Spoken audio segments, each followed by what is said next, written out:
म जान्न भन्नुहोस्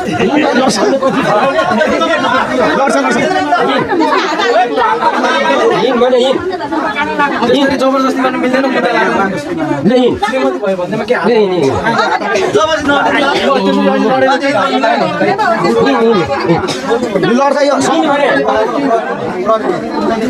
यहाँ यसो गर्नु न फोनै गरिदिनु न यस्तो भयो भनेर प्रहरीलाई क्या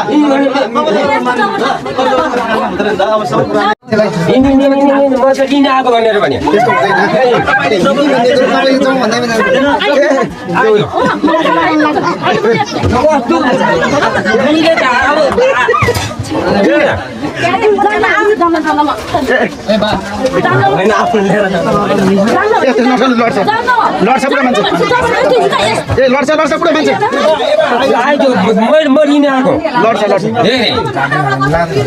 त्यसो नगरेर लड्छ बाबै नमस्कार बाजे नमस्कार हे माया भन्दै राते हुनुहुन्थ्यो बजै हाम्रो नयाँ बाजे नमस्कार बाजे नमस्कार नमस्कार बाजे बाजे आउनु बाजे आउनु हामीले बोल्दैलाई नमस्ते हानिसक्यो ओ बजै हो नि नमस्ते गरिसक्यो हामीले बाजे बाबा बुवा उहाँ हो नि हैन हो नि बाजे आमा उहाँ हो हेर्नु है अलि मजाले बा होइन कि रतन त लाग्छ मान्छे हो कि हैन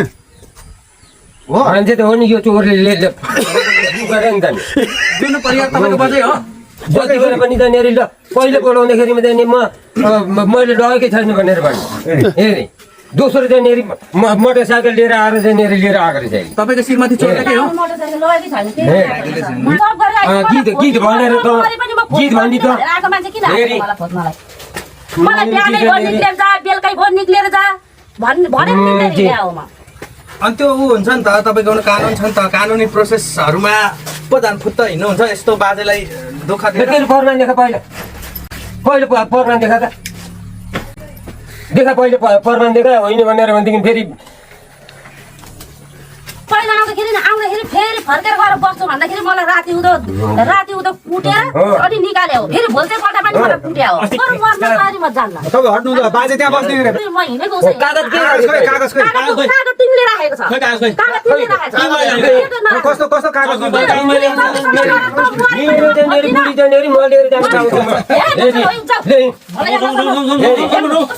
अहिले फेरि गाडे गाडा चाहिँ प्रब्लम छ मुहारे पनि एकछिन तिमीहरु बसेर मलाई उगाडी भएन कागज राखेर पठाएको होइन ओराको दाछी सबै राखेर जान्न म एक जान्न दुई जान्न म जस्तो सक्छु गर्नु पर्छ म जान्न तँलाई त फेरि चाहिँ लएर थुनिदिन्छु नि म जान्न भनेपछि जान्न कसको हकमा जान्न भने यहाँ मरे चाहिँ मारिदिन्छु नि मलाई तिमी मरेन भने काटेन बाँच्छ भनेर मलाई कागज गरेर छोडेको हैन कसको हक छ कसैको जसुकै हो हगस म जान्न भनेपछि जान्न जानु पर्यो भने मर्छु म जान्न मर्दै केही पनि गर्दैन मर्नु किन मारेर लिएर आएको त नि लिन आएको मलाई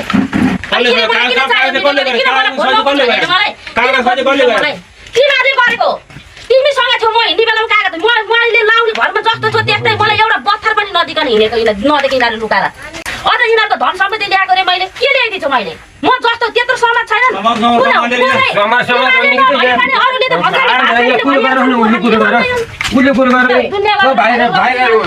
अर्का स्वास्नी चाहिँ बुढो मान्छे स्वास्नी ल्याएर त भाइरल मैले मेरो इच्छा लाग्यो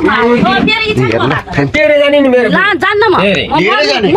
मर्नु पर्छ पनि जान्न मेरो घरमा बाल बिजय मैले जान्न बस्दिन भनेको थियो छोरा छोरी जोस अनि जस्तो गर्छ म जान्न म एक जान्न लाने नि तपाईँ लाने नि मेरो स्वास्नी जान्न म जान्न भनेपछि भन भने लगेर जबरजस्ती बोकेर लाने कुरा हुन्छ मेरो जिन्दगी मसँग छ म जान्न भनेपछि जान्न मेरो स्वास्नी म लिएर जानु पर्छ म जान्न उहाँले लिएरै जाने भनिराख्नु लिएरै गए पनि म जान्न कसम जान्न म जान्न भनेपछि जान्न उहाँ अनि नजाने भन्छ त नि जान्न म लिएर गए म जान्न बरु मलाई मारेर जाऊ म जान्न भनेपछि जान्न बरु के मार्दै मलाई अरे बुवा उहाँले भन्नुहुन्छ त थाहा थिएन भन्छ थाहा थिएन होला नि त उहाँलाई उसले मलाई भने पनि 9 महिना भइसक्यो थाहा नभएको लिएर आउँथे मुजी मैले भनिन 9 महिना भइसक्यो तपाईले फोन गरेर जान्न म त्यो घरमा अब मान्छे चिने मैले त्यो घरभित्र छिरेदेखिबाट कहिले सुख र शान्ति र कहिले शान्ति गरेर बस्न पनि पाइन म बस्दा पनि बस्दिनँ बुवाले त नि घिउ खुवाउँदै राखेको खायो घिउ एउटा कमेको सुख थिएन मैले गलाको खाएर बसेको के घिउ के भयो त्यो घरभित्र छिर्दाखेरि भनौँ भने बिहान खाएर बेलुका के खाउँ जस्तो थियो अनि सुन छैन मैले के लाएर आइछु लसुन लाएर हिँड्नु भएको रे तपाईँ लिएर आएको भात खाएको भएदेखि थाहा पाइहाल्छ अनि मलाई भनौँ भने यतिको मैले घरमा कस्तो लुगा लगाएको तपाईँले झुट पुऱ्याउनु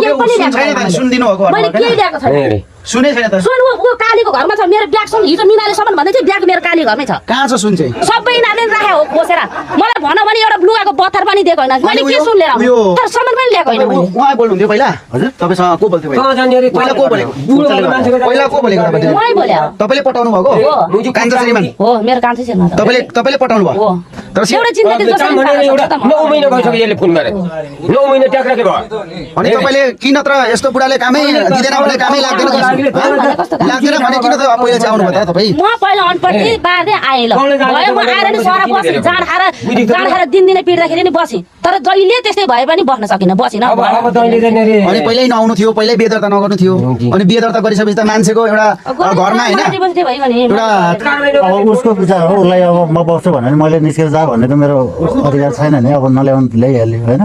अब मैले घोक्राएर निकाल्ने कुरो हुँदैन अब मैले त के देख्नु अरू त बाटै छैन मैले देख्ने नल्याएको भने ल्याइहाल्यो होइन अब नहुने कुरा त भइसकिनेको अब गल्ती त मेरो पनि छ हो किन भन्नु न अब बस्ने जाने अब नजाने उसको विचारको कुरो हो नि त अब म जान्न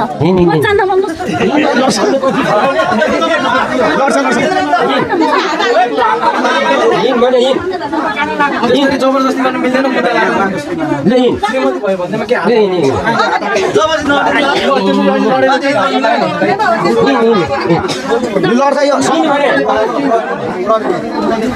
यहाँ यसो गर्नु न फोनै गरिदिनु न यस्तो भयो भनेर प्रहरीलाई गाडी दुखेर हिँड्नु पर्थ्यो त्यहाँ बस्नुहुन्थ्यो तपाईँले यो आरोप लाउनु भयो अब गाउँले अब रानी बनाएर राखेको रानी बनाएर राखेको थियो मलाई रानी बनाएर राखेको थियो त्यही भएर हिँडेको के म मात लागेर रानी बनाएर राखेको थियो मलाई समाजले त भनिहाल्छ नि समाजले भन्दैन भने अहिले दोषी मलाई ठहराइछ समाजले होइन यो म सबै कुरो तपाईँहरूलाई बताइदिन्छु यसको भुँडी थियो हेरे भुँडी थियो छोरा छोरीहरू चाहिँ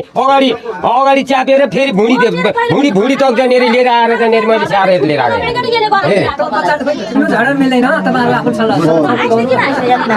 त्यस्तो भन्ने थाहा किन आइसक्यो मलाई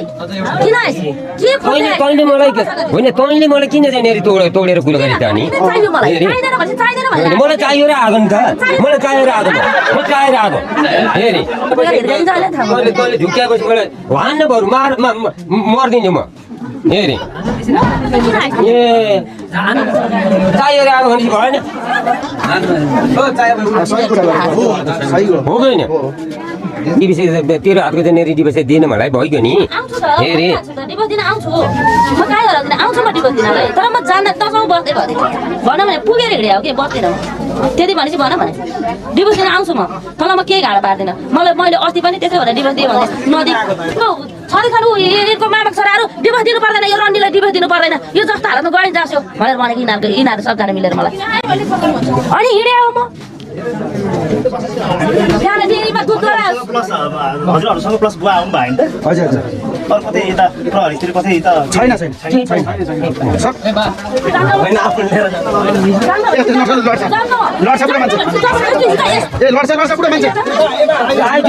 म लिन आएको त्यसो नगरेर लड्छ अहिले बाबै आइयो गाउँले पुलिसले जिम्मा लाग्दैन पुलिसले अन्त पुलिसले जिम्मा फेरि निवेदन दिनु पर्यो नि त हामीले कसरी निवेदन दिने बुझेन क्या भने उहाँले तपाईँहरू त्यस्तो भन्नुहुन्छ छोडिदिनु तपाईँ जिम्मावार हुनु पर्यो नि तपाईँहरूको सबै रेकर्ड भइरहेको